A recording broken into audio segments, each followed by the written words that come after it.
Welcome back to my channel radiology with Divya. So आज का हमारा टॉपिक है ऑटो ट्रांसफॉर्मर। तो ऑटो ट्रांसफॉर्मर क्या होता है? यहाँ पे जो ऑटो मीन्स है, ऑटो मीन्स यहाँ पे है किसका? ऑटो मीन्स यहाँ पे है सेल्फ।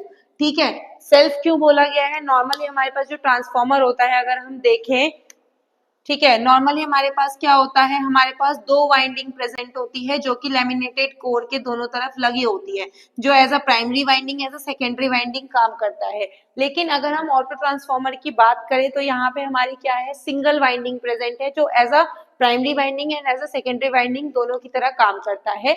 और यहाँ पे जो इंडक्शन हो रहा है, लाइक यहाँ पे जो ईएमएफ प्रोड्यूस हो रहा है वो किसकी वजह से हो रहा है? Due to self induction. किसकी वजह से हो रहा है? इसके खुद की वजह से हो रहा है। ठीक है, यहाँ पे ऑटो का मीन्स इसीलिए सेल्फ है।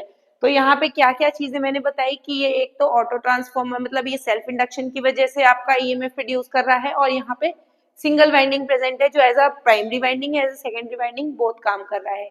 ये दो तरह के होते हैं, आपका step up auto transformer and step down auto transformer.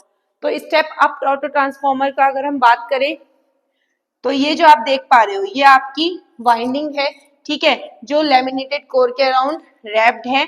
उसके बाद यहाँ पे हमने क्या किया, रोटेटरी स्विच के थ्रू हमने एक वायर अटैच कर दिया। ठीक है, किसके थ्रू? रोटेटरी स्विच के थ्रू एक वायर अटैच कर दिया, और इसको हमने किससे कनेक्ट कर दिया? सोर्स से।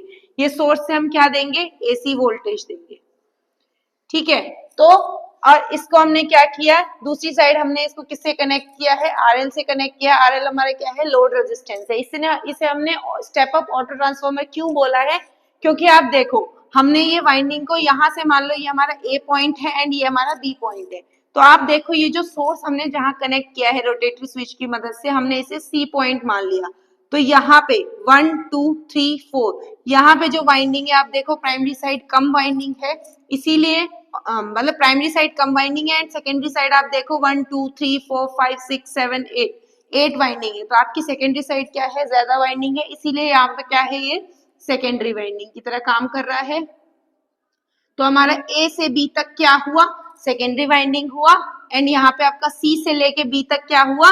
आपका सी से बी तक आपका क्या हुआ? प्राइमरी वाइंडिंग की तरह काम हुआ। तो यहाँ पे क्या होगा, हमने एसी वोल्टेज दिया, इसमें मैग्नेटिक फ्लक्स करंट में चेंज होगा, करंट में चेंज होने की वजह से फ्लक्स में चेंज होगा, और फ्लक्स में चेंज होने की वजह से आपका ईएमएफ प्रोड्यूस होगा, और इसकी वजह, ये दोनों ही सेम वाइंडिंग है, इसीलिए यहाँ पे किसकी वजह से प्रोड्यूस हो रहा है ईएमएफ?